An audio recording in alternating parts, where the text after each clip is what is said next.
Maneva na sema PENDREAM TV. PENDREAM TV de osia dem yopo. Mr. Speaker, where I can't see the Minister of Finance here, this is his bill. No, Mr. Speaker, that is not how Parliament functions. Speaker, that is not how Parliament functions. The Minister must give us good reasons why he is not here, and that must be properly communicated. Mr. Speaker, the practice is not that the Deputy Minister will just, show face and then would proceed to hear him. The Minister would have to communicate to Parliament why he is unable to attend upon Parliament. Yes, Leader, if we agree to take the business and the Minister is not here, a Deputy Minister is here, it is then that they can offer explanation as to why the Deputy Minister is here instead of the Minister. I agree with you. I say so because per the record, anytime we are granted this Deputy Minister the privilege, we know that same was abused by him. Yes, he's been abusing privileges. He used a dispatch board the last time to speak on matters that were not contained in his statement, and we caution him. So, Mr. Speaker, that privilege that he earned was abused by him. So, Mr. Speaker, when we see him here, we would hesitate in granting him that privilege, because the dispatch box is not to be used for certain things, and you should know this. I take it that there's no opposition to item number 36 being taken. I'll call on the Minister for Finance to take the motion.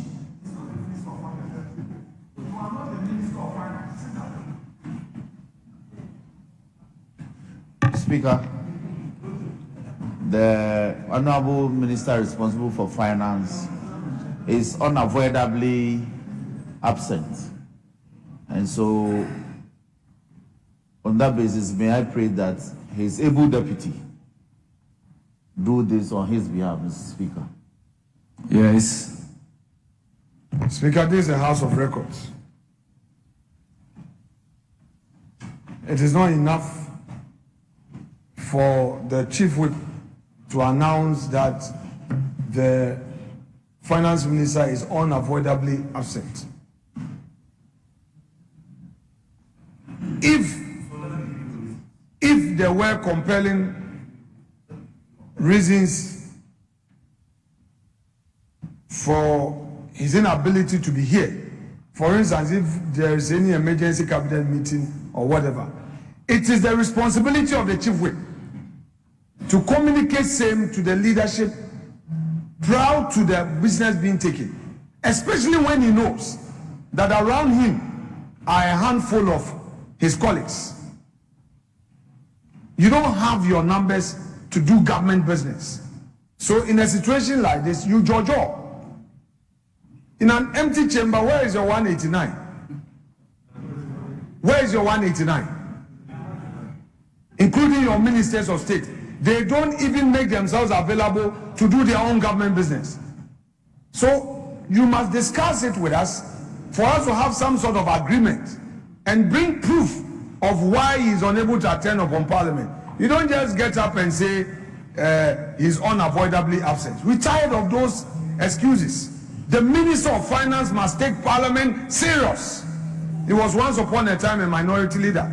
So communicate that to him.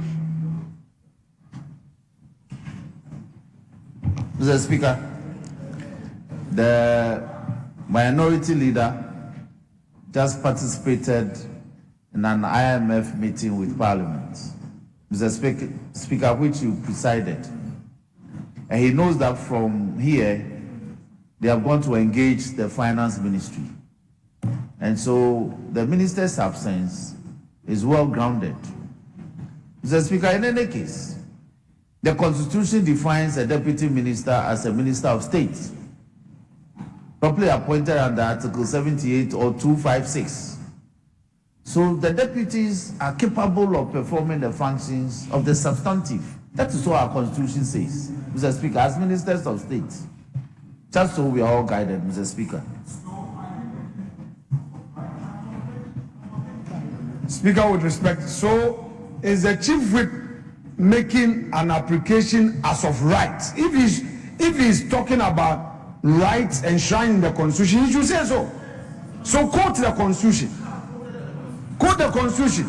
And when we finish, let us look at the Article 106. Honorable members. Look at 102 all through, whether you have the numbers to discharge the business you want to discharge. With all due respect, I think this House has severally insisted that if the minister is not there, the deputy must come and transact the business. And the circumstances explained by the majority chief whip resulting into the absence of the minister, I think it is justifiable to allow the deputy minister to move the motion instead of the minister. So I am inclined to allow the deputy minister to move the motion numbered 36. As the Speaker pleases. Mr. Speaker, thank you for your wise ruling.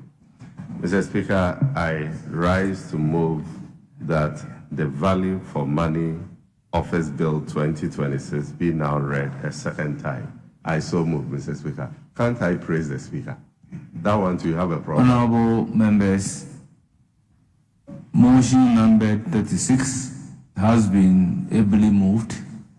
I will call on the chairperson of the committee to present the committee's report. Mr. Speaker, thank you very much for the opportunity to present your committee's report.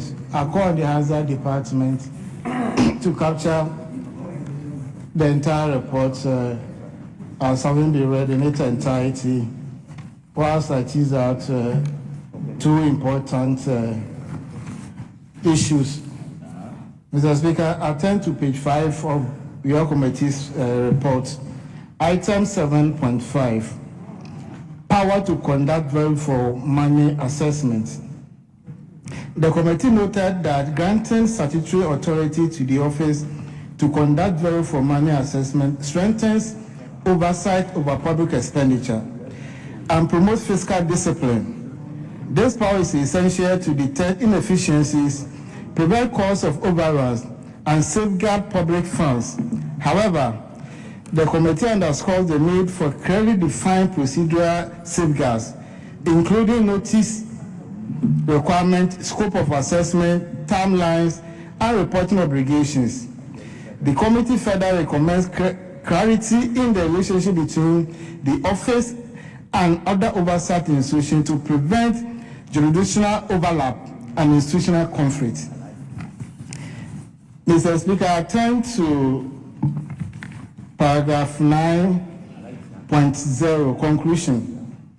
The committee, having carefully scrutinized the provisions relating to the establishment, powers, and functions of the proposed value for money office, observed that the bill provides a structural framework to strengthen fiscal discipline, promote efficiency in public expenditure, and enhance transparency in the utilization of public resources. The committee is of the view that the maintenance of assessment findings, the establishment of a digital management platform, the regulation of cost benchmarks, and the provision for interagency coordination would position the office as a central pillar within the public financial management architecture.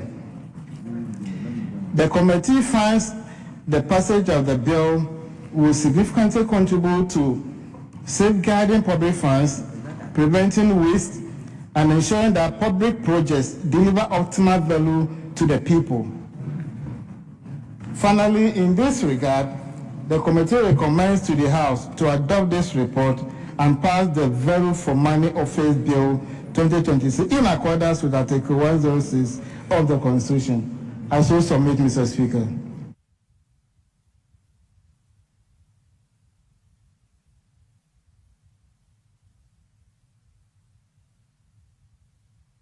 Honourable members, motion move, report presented. It is now for the House to debate on the basis of the explanatory memorandum and the report of the committee. The floor is now open. Yes, Honourable Buama, you have the floor. Thank you very much, Mr. Speaker, for the opportunity to comment on the report of the Finance Committee on the Value for Money Office Bill 2026. Mr. Speaker, I must state on record. The minister is fully supported by his deputy. So if there are some emergencies that the minister would have to attend to by way of medical support, the first deputy speaker sought the support of leadership in respect of the other paper addendum because of the minister's situation. And I'm saying that the minister has his deputy here. It's not me saying it. Oh, the minister has. No, The minister has. no, I have not said that. Maybe you didn't hear the first deputy speaker. I'm saying the minister has no situation. The real reason why we'll consider the minister's business first is because he's a senior and he was the leader of the house. So his business takes precedence over every other, minister, unless as a minister you can prove that you are senior to him.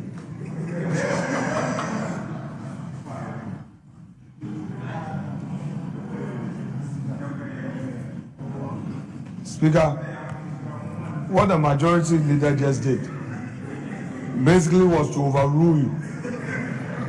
But Mr. Speaker, I won't go on the path he has taken. I will go by the path you have taken. The minister can take leave of us. He is our senior. But he has a deputy. He has a deputy. So the deputy can stay. So that we do the business of the minister. Mr. Speaker, the Minister of Education was once upon a time a minority leader. And he laid that foundation for the right thing to be done. Mr. Speaker, it cannot be that because of seniority, other important imperatives required of him will not be met. Mr. Speaker, he knows what to do.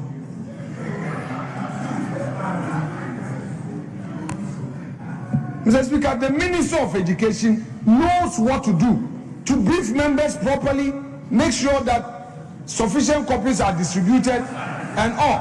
Mr. Speaker, he comes here seniority. Members have not the report, they just distributed. Not all members have received copies.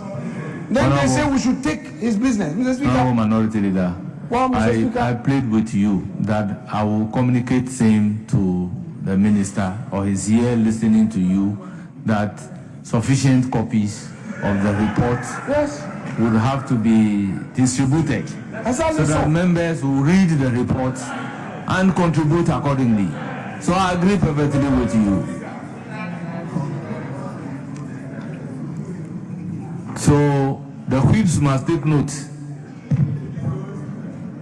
Mr. Speaker, the problem is the clerks at table. The clerks. Mr. Speaker, they would always delay and they just started the distribution. The problem is your clerks. That is coming from the clerks at table. You are supposed to ensure timely distribution and ensure that members get copies. Mr. Speaker, the public is watching us. Every now and then they say, oh, Parliament will rush things, we rush things. We need to go through it thoroughly. before. Mr. Speaker, if they want to do it, that is their responsibility. We will not be part of it.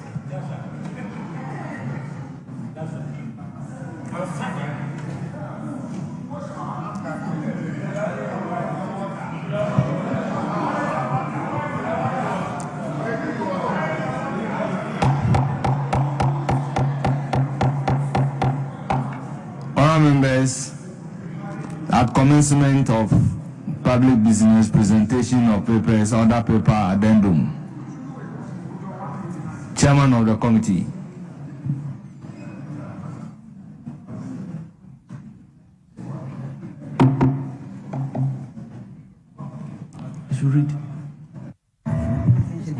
Report of the Committee on Education on University of Engineering and Agricultural Sciences Bill 2025. Members, the report has been majority leader. Yes. Speaker, I just conferred with my colleagues. We just reached out to the ranking and the deputy ranking on the education committee. The Speaker, I want to place it on record. According to both of them, the chair did not give an indication that this matter will be taken today. Mr. Speaker, a committee is a committee of parliament made up of the majority and the minority. The practice has always been that the chair will confer with the ranking. Mr. Speaker, this is not a one-sided house. This is not a one-sided house. We just spoke to them. The ranking and his deputy are unaware. In fact, they say in the report, you've not shown them a copy of the draft report. Then you sign, you bring it to parliament, that we should take them. That's bad faith. Mr. Speaker, that is bad faith. That is bad faith. Mr. Speaker, the proceedings on this matter be suspended. Let's allow the ranking and the chair to confer. He didn't inform our side. And that is information coming from them. And it's most unfair.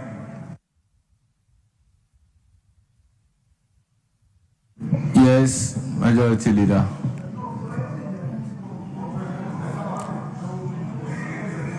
Yes, majority leader.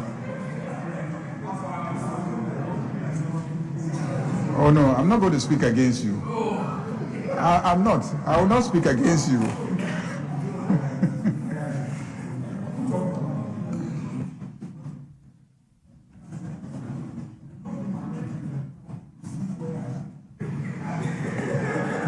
Mr. Speaker, I think we can go ahead.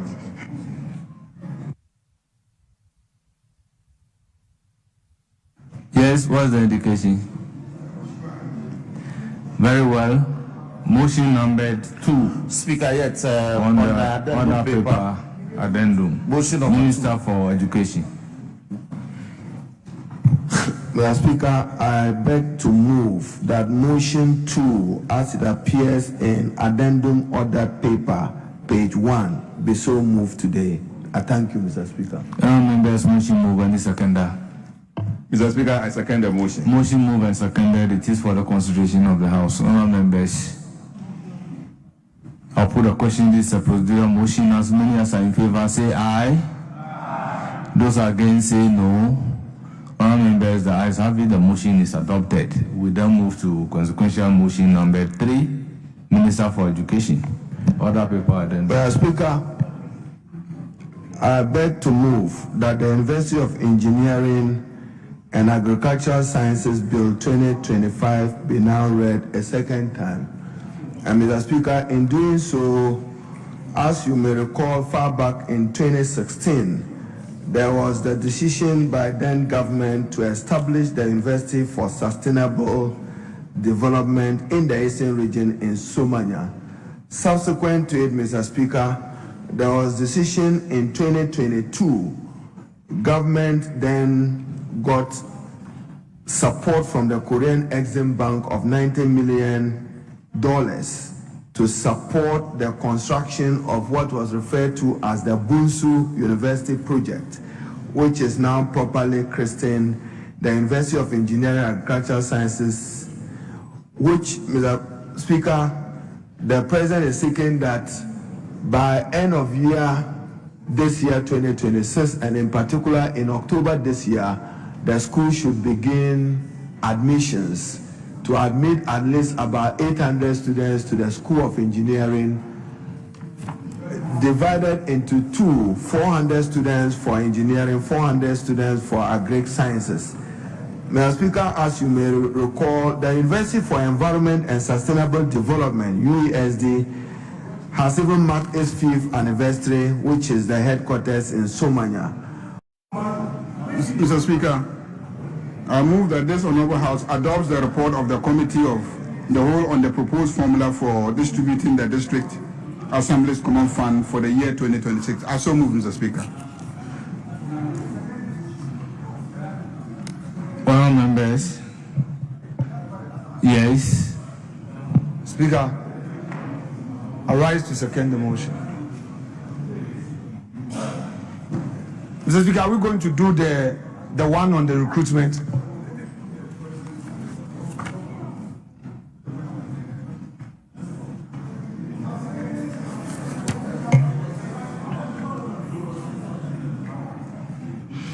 So, Honourable Majority Leader, whilst moving the motion, you have to present the report of the Committee of the Whole.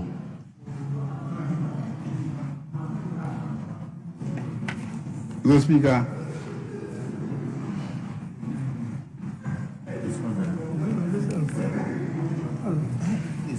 those are correct.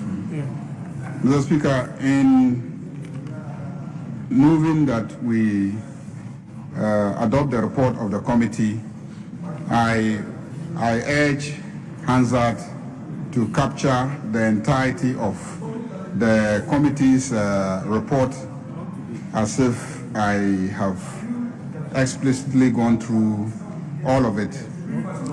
Mr. Speaker, the total amount that is being proposed and which we are going to adopt as the allocation for the formula is 8,769,707,900 Ghana cedis. That's the total amount, and the allocation to the various sectors is captured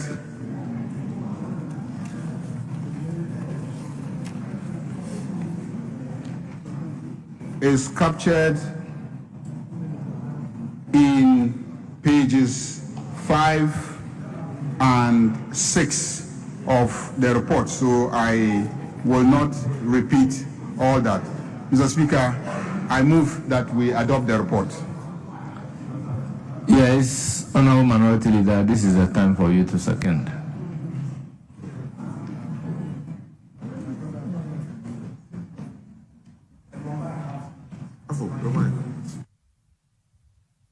Speaker, I will second the motion, but Mr. Speaker, I want the Majority Chief Whip to keep to his words.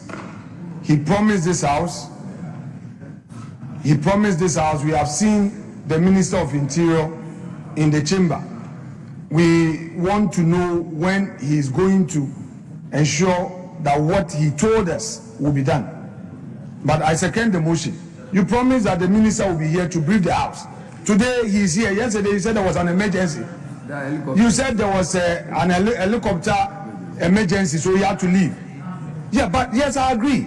But today the minister is in this chamber. All the MPs here are interested in that briefing. Honourable members, the motion. Yes, I know. But let's keep the situation factual. Yesterday, the Minister for Interior was here in connection with Securities and Intelligence Bill. And at the time we were going to take the bill, there was an emergency. So he was not really here to brief the House, as we indicated. Honourable members, motion moved and seconded. It is for the consideration of the House. Yes, Honourable Kobe. Yeah, thank you, Mr. Speaker. Our continent is the Israel-Iran war, which we don't want to hear, that is going to affect our economy. Mr. Speaker,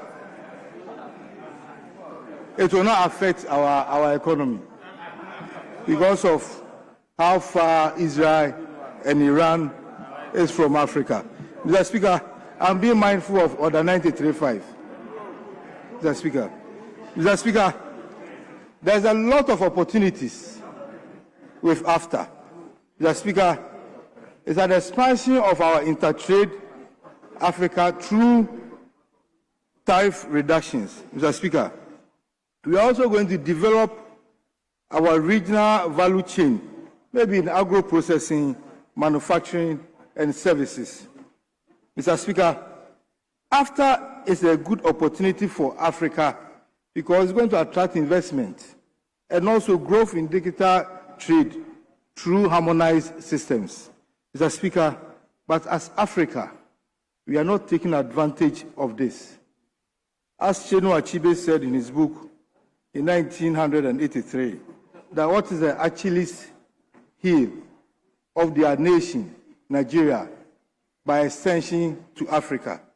And he said in his book that the problem is about leadership. The problem is about leadership.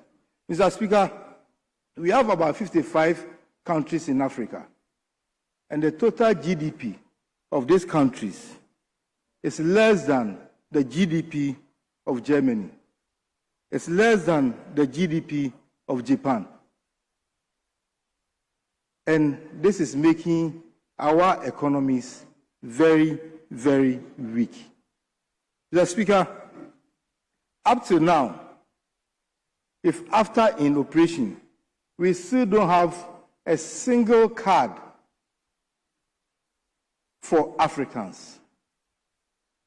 So capital is not kept in our continent. Most of the cards that we use are either Visa, MasterCard, that is controlled by foreign countries. It is time for Africa to also have at least an Afro card that all of us are going to use to keep capital in our continent. Mr. Speaker, the maker of the statement also mentions the challenges that we face with our trade. Mr. Speaker, there are a lot of bottlenecks in Africa.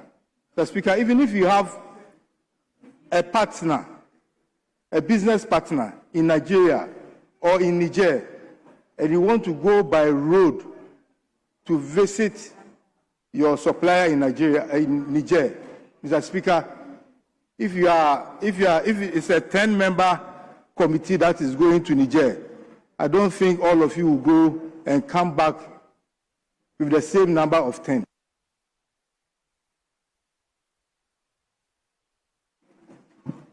Yes, minority leadership.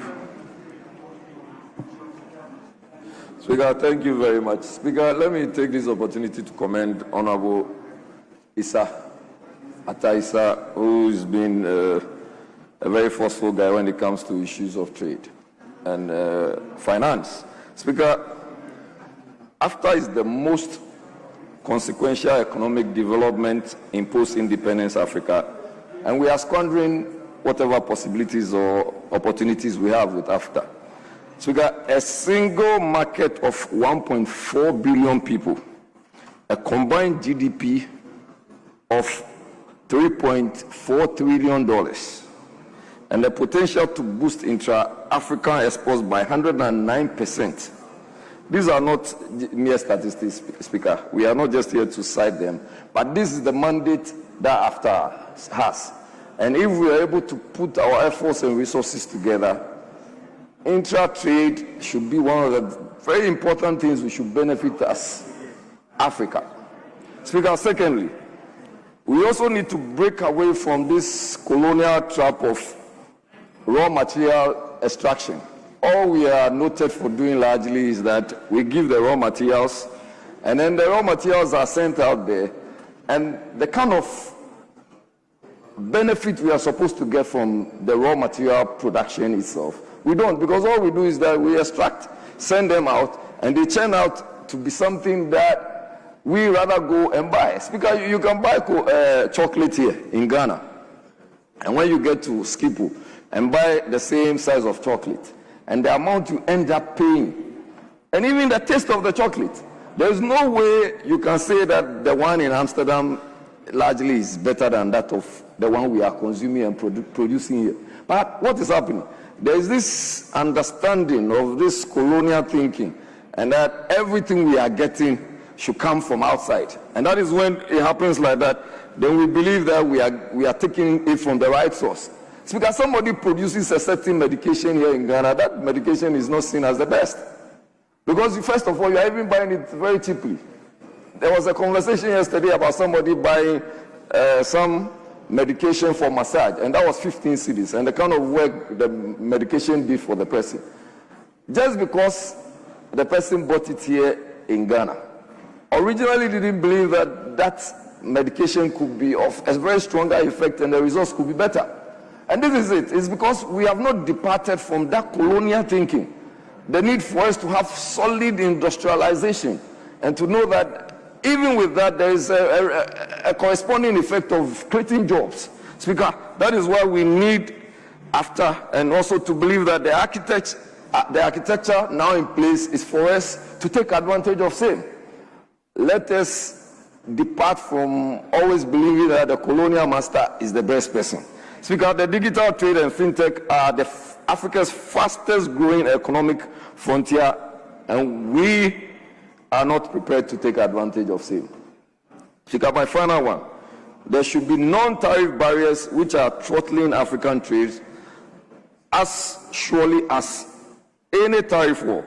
The economic cost, Speaker, of non-tariff barriers equivalent to an import tariff of 18%. Speaker, it rivals the damage done by the former tariff structures. Tariff liberalization without NTB reform is a half measure that delivers half the result. Speaker, this is the time to depart from the colonial culture, the time to believe that we should just not extract and send them away. We should make sure that we extract and make proper use of them, turn them into proper products. And the finishing. Speaker, that is always the problem. You can even have somebody do something very important and better in Ghana, but the person ends up, and the final product becomes some sort of product that you will not want to buy from the market. So let's take advantage and encourage the Ghanaian people and Africa as a whole to benefit from the arrangements of AFTA. Thank you very much, Mr. Speaker. Majority. Mr. Speaker, I will allow Professor Alido to speak. Please do. Thank you, Mr. Speaker, for giving me the opportunity to comment on the statement made by the Honorable Member of Parliament for Sanargu on trade facilitation within and among African countries, challenges, weaknesses, and the way forward. Mr. Speaker, trade is one of the most important activities that is practiced in political economy, simply because we all don't consume what we produce, and we don't produce what we consume. So to be able to make sure that people who consume what they don't produce and produce what they consume are able to get what they want through trade. Mr. Speaker, one of the most important contributing factors to job creation and economic growth is not just the volumes of trade that we are able to have, but who we trade with. Over the years, I think it has largely been the African country trading with global partners like the United States of America, the European Union, and China. And the volumes of money that is accrued from this particular trade always inure to the benefit of the developed economies rather than we, the developing economies. So it is very significant that Honorable Ataisa noted in his presentation that we have to find ways to deepen trade within the continent of Africa. That will have been a remarkable path towards economic growth within the continent. But Mr. Speaker, as he indicated, a lot of challenges still remain. And one of them includes our serious colonial ties. Largely, most African countries have colonial ties. And it is very imperative from the colonial perspective that they trade largely with their colonial partners. If you look at the Francophone countries, they trade largely with France than they do with other African countries. If you look at mostly Commonwealth countries or former British colonial countries, we largely trade among Britain and the EU more than we do among ourselves. So largely the whole concept of the colonial bondage still limits our ability to trade more among ourselves compared to how we trade among them. And even if you look at the whole concept of a single currency, which become very important when we want to trade among ourselves, it has always been the idea that the African continent, largely within the ECOWAS zone, to develop a common currency called ECO. We have not been able to do that because of serious colonial interests, because largely, if we adopt ECO and trade among ourselves, which have been very easy and more facilitated, it is going to have a lot of implication on the strength of the CFA, which is largely a common currency among the Francophone countries. So the lack of common currency actually creates a lot of problem in our ability to trade among ourselves as a continent. The other thing has to do with lack of common goods. If you look at the continent of Africa, we largely produce primary goods, consumables, rather than secondary goods, including maybe aircraft, vehicles, and all those things. And a lot of money comes from the production of high-value products like aircraft. Because if you look at the production chain, there are segmented responsibilities that comes with it. And it creates a lot of job opportunity across the value chain up to the time that the goods are produced, compared to where we just produce local goods and agricultural materials and trade among ourselves. So we have a common products that we cultivate and trade among ourselves as Africans. So it is one of the serious challenges that hinder our ability to trade among ourselves. And last but not the least, the Speaker, is the issue of political will. I think it is a matter of political will. Once our leaders are committed to the fact that they want to deepen intracontinental trade and remove all the tariffs that hinders it and all the challenges that militates against our ability to trade among ourselves, I think we should be able to do better and be able to grow the continent economically and be able to create more jobs. Thank you so much, Mr. Speaker, and I would like to commend the Honourable Member for making this very important statement. Members, let's move to statement number C in the name of Ms. Jean-Marie Fumadi, Member of Parliament for Biakuye. Mr. Speaker, the honourable member is not around, so very well. Then would order the statement to be published in the Hansard. Then we go to statement number D, standing in the name of Honourable Dr. Zaneto Ajiman Rollins. Thank you very much, Right Honourable Speaker, for the opportunity to make a statement on the need for affordable staff cafeteria facilities within corporate and institutional premises to promote urban order, worker welfare, and social security compliance. Mr. Speaker, I rise to make this statement as a matter of public urgency and the need for the provision of affordable food services within large corporate and institutional premises, including hospitals, banks, ministries, major private sector establishments, including Parliament, as this is becoming more and more relevant. Mr. Speaker, in many of these institutions, we have contract staff and permanent staff who come from different income levels, and there are laborers, cleaners, security personnel, national service personnel, clerical staff, managers, and chief executives. Yet the internal food services available within these establishments are often priced beyond the reach of the lowest paid workers. As a result, these workers are compelled to seek food from informal vendors operating on roadsides, pavements, and sometimes even in proximity to high security or ceremonial zones. This creates multiple challenges. First, it undermines the efforts by metropolitan, municipal, and district assemblies to enforce sanitation and decongestion regulations. Secondly, it contributes to congestion around critical installations and ceremonial routes, making it difficult to maintain order and security where it's most required. It also exposes the workers to unsafe and unhygienic conditions, which have implications on our public health and productivity at work. Mr. Speaker, we have already witnessed that there are successful models that demonstrate that this challenge can be addressed through deliberate planning. The Rawlings Canteen, located within the ministry's enclave, which serves workers across several ministries, has long provided accessible and affordable options for a wide range of public servants and other professionals.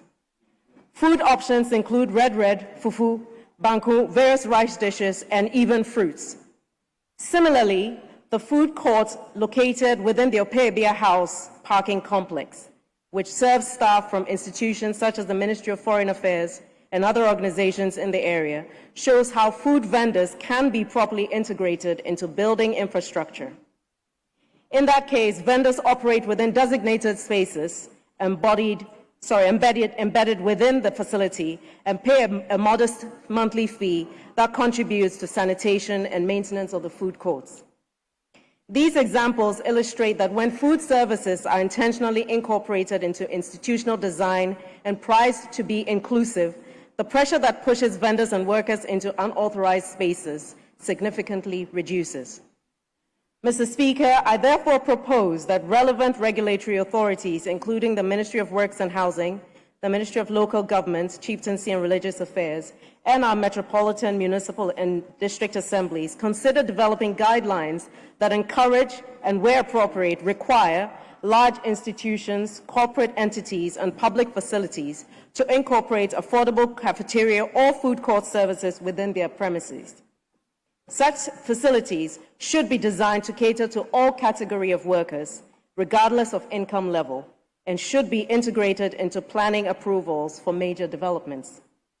Mr. Speaker, by embedding affordable food services into institutional environments, we can improve worker welfare, support orderly urban planning management, and strengthen compliance with local regulations. It is a practical, preventive solution that benefits both institutions and the broader public.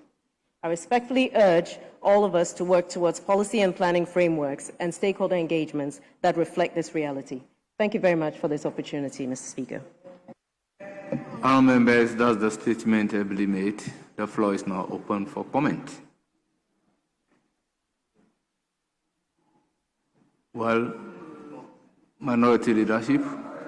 I was hoping some of my colleagues would, because this is a very important statement ably made by. You have the floor.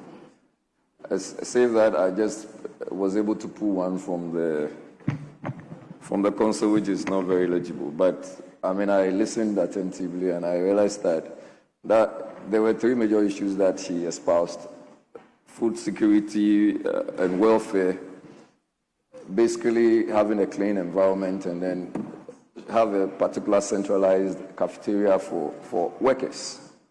And she actually referred to the Rawlings cafeteria. Pardon? The Rawlings canteen. And so I'm sure she's taken up from where the father left off, propagating welfare of the people, the workers, and also ensuring that they get all this food at cheaper rates, very well, in a very sanitized environment, and the issues of hygiene, which is also very critical in this conversation. Because, Speaker, if you've worked around any of these central areas where you have most of the ministries, you realize that the sale of food is scattered all over the place. You do not even know if they go through any some requirements or some conditionalities, as in health officials going to check whether or not the food they are even selling, where they are buying the food stuff from to even come and cook are proper. And then even the cost of the cost of the food, how much these foods are sold for. And Mr. Speaker, there is something that she may not have averted the mind to, but the issue of time. Because normally when they even have the time to eat, they are perhaps given an hour break. And if I'm not PENDREAM TV. Now, so far so good. Say open online portal Ghana. Nipa share, nipa follow, nipa comment here. to my best of knowledge, without any biases. PENDREAM TV.